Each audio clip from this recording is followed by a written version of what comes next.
Okay, great. We're here with Tom Kalliokoski. He's running for Richmond County School Board for District 7. Trying to refresh my memory here, that includes Westside High School? It does. And, Garrett, O'Brien, Mary, goodness, Nat Tut, and I know the other one back of my hand. I honestly can't remember the 5th one. There's just the 5 in there. right. Just the one high school and the others.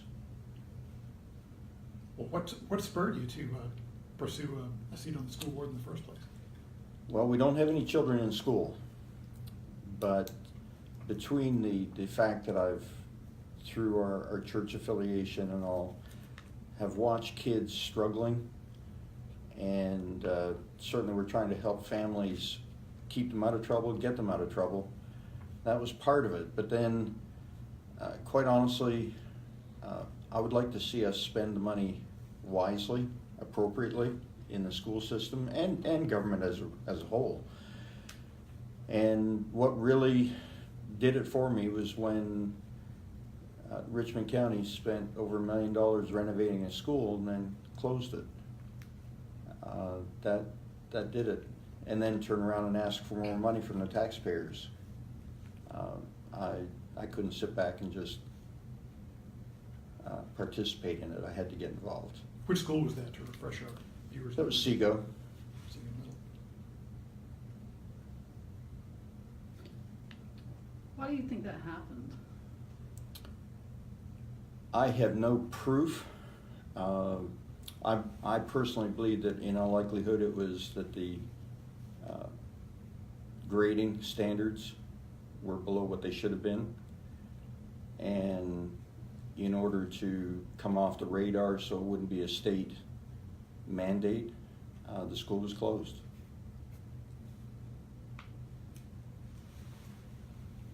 Tell us a little bit about your professional background and what you do and how you think that would help you potentially in the school board seat.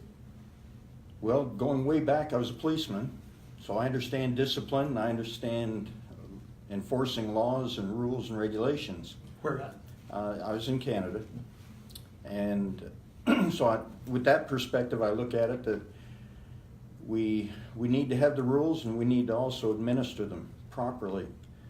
But even with law enforcement, you would try to find out why the person did something, not just send them to jail, send them to prison, fine them, but is there a reason, and see if it can be taken care of. And I believe the same thing for kids in school. But then I've been in business, been responsible for large sums of money in business, operated donut franchise, from policeman to a donut franchise, and certainly operated that and enjoyed that completely. Then been in business where I've been involved with finance, now with church. Certainly I'm the responsible party. I'm not the only one that handles money, obviously, and quite frankly I don't handle money, but I help make some of the decisions, how it's going to be spent and where we focus, and the attention to detail, being sure it's spent appropriately to get the best result or the desired result. All those blending together, looking at the fact that I was once told you need to have the heart of a social worker and the mind of an entrepreneur. And I believe that I've been able to get that all rounded with everything I've done in my life. Currently you're a pastor. Where's your church? Woodridge Baptist. It's in North Augusta.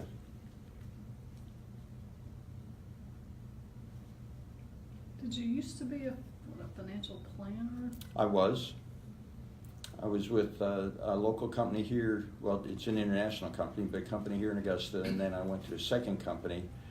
And because of the social work attitude, I found it somewhat discouraging with some of the mandates that would come down from corporate structure, and felt that it was best for me to move along. And that's when the hospice ministry door opened for me to be able to be involved in that. Well, I'll ask you to put your financial hat on for a second. Looking at the Richmond County School Board, what could the Richmond County Board of Education do better financially? I believe, first of all, don't put $1 million into a building and close it. I believe that if we're going to make decisions, we need to look at what the expenses are, but I also really believe we need to look and see where it's being spent now. I've said more than one time that if we get all the money from every pocket of every resident of Richmond County and put it in a bucket, we're not going to take care of anything if there's a hole in the bucket. So I really believe that the first thing is finding out where the money is hemorrhaging, see what can be done to either mitigate it, take care of it, or if in fact it's necessary. And then from that point, look at what changes or additions may be necessary.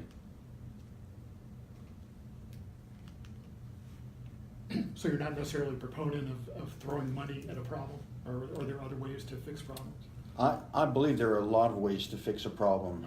I definitely believe in getting partnerships with external sources. I know that at this point, Communities in Schools, Boys and Girls Club, the Y, they all have programs available to utilize, complement, and supplement what the schools are doing. And I think we need to maximize those. But I also believe that even within the faith community, there are churches that are willing to have people mentor children, whether it's reading, writing, arithmetic, whatever. So I believe we need to have partnerships that shouldn't necessarily cost any money or be minimal in expense to be able to take care of the needs that we've got. Not just put a Band-Aid on it, let's fix it. I'm sure in the course of your campaign, you've been talking with people, potential voters, and trying to find out what their concerns are. What have voters been telling you that they expect out of a school board member? Well, one of the biggest things is open communication. I know I consider the teachers and the principals, the people who are in the field, very, very important, but I also consider them just as important as the children and their parents. And they don't necessarily feel that they've got suitable communication.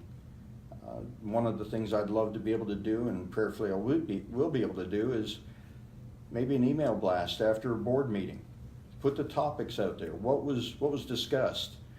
And then that will drive them to go to the Board of Education website and look at it if it's something they're interested in. Communication was definitely critical and important. Discipline is right up there with it. I have talked to many, many people that are thoroughly discouraged with the fact that not just bullying, but outright violence is going on in the schools.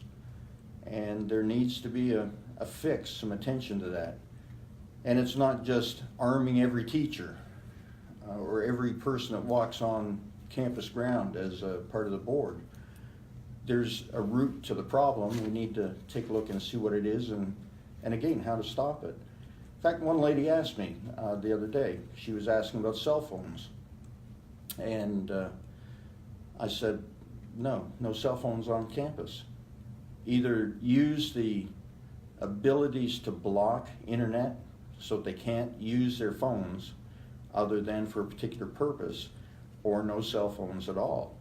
Because they're not paying attention to the teachers, and at the same time, they're on social media, they're talking about other people in the school. They're one that I know of in particular, one girl was telling the other girl that she was going to get her after school and beat her to a pulp.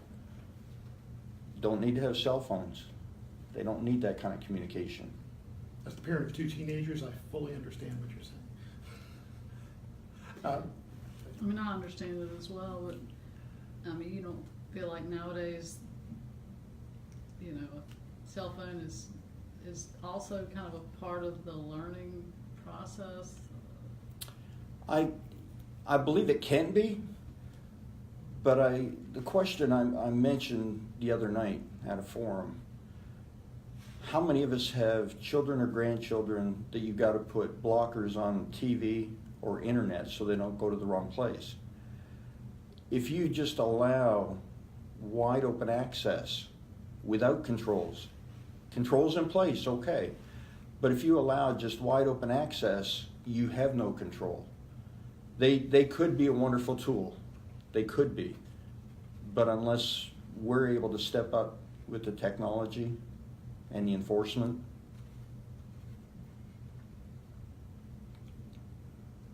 You talked about technology. Recently they introduced iPads in Richmond County schools. What do you think about that? again, properly operated, maintained, and controlled, be wonderful. I think it'd be great. But one of my goals, my desires, is to get back to the basics. We've got kids leaving school that can't read, write, can't do math. I've got one 6th grader that I know. When talking to the family, they said that he's getting in trouble in school and he's getting discouraged because he can't read above about a 2nd or 3rd grade level, and he's in 6th grade. He's having a problem. I know of another child, not child now, in the 10th grade, can't add 4 and 4 without a calculator. I'm sorry, I think if we don't go back to the basics, all we're doing is we're handicapping the next generation. We need technology. Technology is the future. But if we don't take care of the other things, when technology breaks down, we don't have anything other than perhaps just chaos. The child that is behind on reading, do you know if they've been, isn't there some kind of special school where they help kids to catch up on things they might be behind on, maybe over in National Hills? Has that been offered? Well, in this particular child's case, it may have been offered, but because of parents being able to access, being able to get the child there and take care of the extra studying, if you will, they haven't been able to do it. But this child has already got it in, it's a boy, it's a young boy. He's already got it in his mind that he's a failure. So unless we defeat that mindset even, it's going to be a challenge to get him to be able to improve and be successful. Well, Richmond County, when compared statewide, is among the lowest performing school systems academically. Do you have any thoughts on how Richmond County can improve that? Well, I believe focus on educating. If my child comes out of school, and as I said, I don't have any children in school now. If my child comes out of school and they can't read and write properly, then not only did I fail, but so did the school system. We have to engage parents and families. We have to ignite the child's fire to learn. We have to be aware of the fact that not every child is an achiever or overachiever. I believe where it says a good shepherd goes after the one that's lost. I believe that if we have a child that is incapable of learning in the standard system that we have, we need to make some kind of provision. I know back in Canada we had 5-year high school for those that were going to be going to college, and we had 4-year for those that were going to go more technical. There shouldn't be a problem with being able to do that. Around the 10th grade, once you realize somebody wasn't going to be going to college, why not help them be successful when they get out of school to be able to go to a trade school or go to one of the union training programs, whatever it might be, so they're successful. We can't make that round peg in a square hole work any longer. We've got to look at the problem, see what we can do to fix it. In other words, college isn't for everyone. Absolutely not.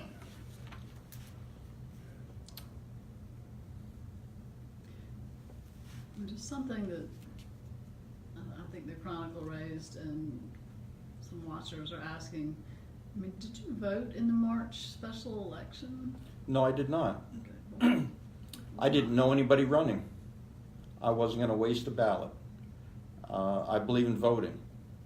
The only times, in fact, when the article came out, I looked at it and we compared to why I didn't vote. And we were out of town each of those times. Now, obviously we could have gone to early. But in many of them, if I don't know who it is and I don't know what they stand for, I'm not going to waste a vote on somebody that may not be the best person to be there. I'd much rather be informed and know who I'm actually voting for. I believe it's important, it's critical. And we didn't miss those just with a light heart. We understand it's part of our responsibility. And now we have Charlie Walker, who's been in there for about 5 months. Have you made any observations about your opponent's performance on the board, or have you... Not really, because a board is made up of several people. No one person can sway the whole of the decision. The only thing that I have to agree with him, that also points at him as well as me, it takes time to know exactly what you're doing on the board. It does take time. If you're smart, you can learn, and that learning curve, although steep, can be achieved. But the statement was made that until you've been there a year, you really don't know what you're doing or how to do it. Neither one of us has been there a year yet. Do you think it would take you that long? No, not at all. I believe if there's a focus in your heart and your mind, and you have some common sense and drive and desire, I believe you can learn. You may not know everything, because we're always learning, but I do believe we can become efficient in a much shorter period of time than that. And obviously with the other district representatives, getting to know who they are and finding out if they're reason to do one thing or another versus what maybe I think, and see how we can work together as a team to make it work. Do you attend many school board meetings? I haven't had any children in it. I have not. It's been a matter where I've watched and listened. I've seen the website for the meetings. I believe that they're trying. I do believe that, every one of them. I just question whether we're trying in the right direction with the right methods. Everybody had a favorite teacher growing up. Who was your favorite teacher, and what important takeaways still stay with you from what you learned from that teacher? Well, I'm going to actually, it won't even be school, it'll be an instructor in the military. When wanting to quit, going through basic training. And this is, to reiterate, what branch of the military were you in? The Navy. I was in the Canadian Navy. Okay. All of the branches of the Canadian Armed Forces go through the same basic training. Unlike it is here, where Marines are certainly considered to be the upper echelon, and then the others are below that. Well, we all went through the same.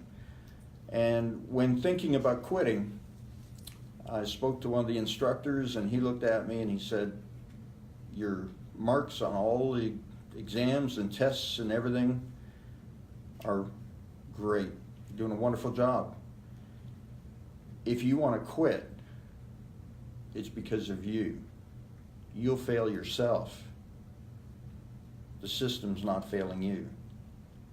I've never forgotten that. I have not failed at anything that I put my heart and mind to, and because of that, I've been determined. If I'm not elected, I will probably be involved still in Richmond County as far as the school system, because I believe that it's got to be fixed. There are too many kids being left out on their own. Is there anything that the school, we've talked about the things, the areas in which the school system can improve. Is there anything the school system is doing right? I believe that when they have people responsible for programs, I believe that's the right thing, where they're trying to see what programs to put for instruction in the schools. I do think that is the right thing. I think it needs to be fine-tuned, though, where that person isn't just a generic for the entire of the school, but rather maybe having it where those that are having difficulties fall under their auspice, I guess, their jurisdiction, to see if there's a program available either within the system or outside the system to be able to help that child. Instead of a whole school system with thousands of children being the responsibility of a board of education, one at each school, having somebody that gets to know these kids by name, saying, you know, little Johnny or Sally, they're having a problem, they're not making it. Why don't we look at this program or this program? And maybe give them a little bit more voice in what's done in the school, instead of telling them what to do in the school. Some people might say that's already the job of principals, administrators, guidance counselors. I mean, are they doing that now, or do they need help doing that?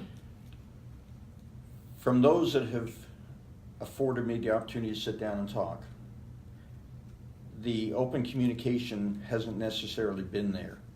Many of them feel swamped by being more paper pushers, more responsible for reports, and not so much for the education. Running a building rather than running an educational system.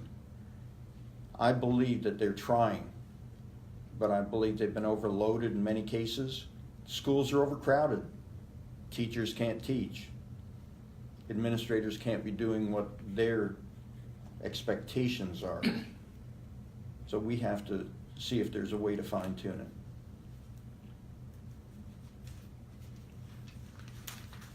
Richmond County school system has always been a subject of comparison to the neighbor next door Columbia County school system. Some people would say it's an unfair comparison. Other people would say that's precisely the model that Richmond County needs to be looking at to improve certain areas. Do you see anything in the Columbia County school system that Richmond County could borrow to improve its own school system? Well, I think one thing right up front, with the law enforcement background and the issues with behavior in Richmond County, they have a court system in Columbia County where they have students sit on the tribunal and they judge the students that have gotten in trouble. Now, there is a magistrate over there that sits on that as well and kind of quips that the students are harder on other students than he would be. So he will maybe moderate or lessen what they're thinking the punishment should be. But even if we did that, where there's more responsibility given back to some of the more mature, more sensible, rational children, young adults, not necessarily in elementary school, and possibly not even middle school, but definitely even in the high school area, let them see what it is to have to look at somebody else's behavior and what they would expect. That to me is one of the first things. But then certainly, as everybody worries about discipline, discipline is certainly a problem in Columbia County, but it's not of the same caliber or as often as what it appears to be in Richmond County. And that may be, in fact, because of the tribunal or the processes that are in place to try to offset the attitude problems that are on buses and in the hallways and after school. Discipline's a big piece. Bus drivers included. Bus drivers here in Richmond County. We have a couple friends that drive buses in Columbia County, and they've had issues with discipline, but minor. The drivers here basically are just looking at it that it's a revolving door. They try to have somebody dealt with, and they're back on the bus before they know it. And the problem has been taken care of. Some people say parental involvement is key. I know if you talk with teachers, they will tell you that it is crucial for parents to be involved in their child's learning process. What would you do as a board member to encourage parents to become more involved in their child's education? One of the first things would be make the access to the teacher a little bit easier. I know in Aiken County on Mondays, teachers are available from 11 to 7, 11 a.m. to 7 p.m. for parent-teacher conferences. School buses aren't running at given times, so parents are able to be there, drivers are able to be there, but the teachers are there, sitting, waiting, and available. Make it to where it's a little bit more user-friendly for teachers and parents to get together. Also, open communication. Obviously, with the world we're in, we can't just put information out on emails and the internet for what's going on in a particular school or with a particular child. But even being able to get it where technology is there to support the teacher getting in touch with the parent or the parent getting in touch with the teacher.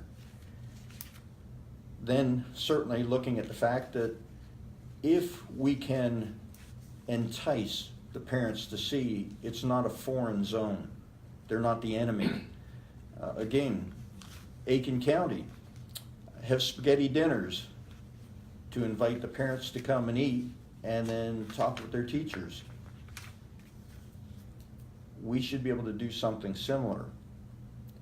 Get the parents so that they come and they see not an adversary, but they see somebody wanting the best for their child. And then same thing for the teacher, that they realize those parents that are able to help and willing to help, those that can't help, that maybe their education level is not suitable or agreeable, and being able to identify the kids that could use extra help. It falls on the school system to help draw the parents in, the families in. We can't make them, but we can certainly make it easier for them.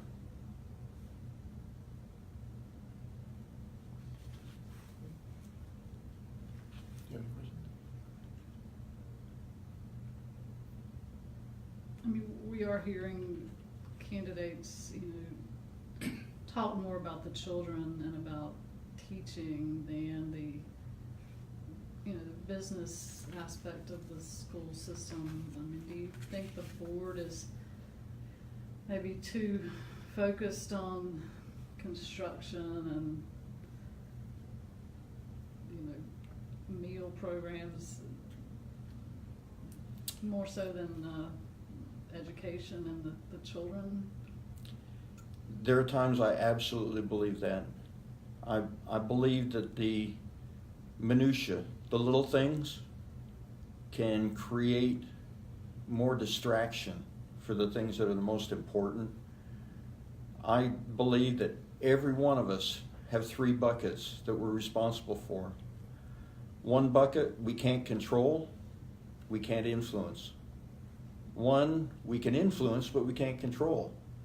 And then one we control and influence. I believe that as a school system, we need to realize there's that 3rd bucket that we can't do anything about. And we need to move on to the ones that we can influence or we can control.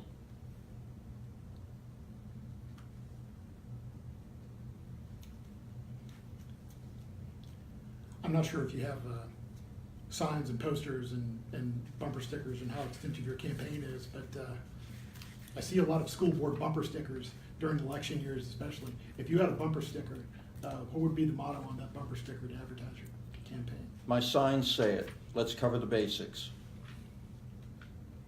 If we cover the basics, we will be able to educate the children that they will be functioning as adults. They can move on further and be successful. Not necessarily just going to college, but they'll be able to go and do what it is that their heart desires because they're able to. Got to cover the basics. And do you have any thoughts on the magnet schools, which are very well regarded? I'm sure they get beyond the basics, it seems like, at those. Do you feel like those are working as they ought to be, or should any changes be made? I believe for the time being, with them being as successful and doing as wonderful as they're doing, the focus should be to keep them running at their optimal level. But that's something the other schools should aspire to. We shouldn't have to have magnet schools other than the fact that if we have kids that are that far above and beyond those that are making it well, then that's fine. Let's move them up the ladder a little bit further in their education. But to have it where kids are competing to get to those schools because they don't want to stay in their other school, that's really not the right way to do it. Good. Okay, we've been speaking with Tom KalliokoskI, running for District 7 on the Richmond County Board of Education. Thank you for being here, sir. Thank you very much.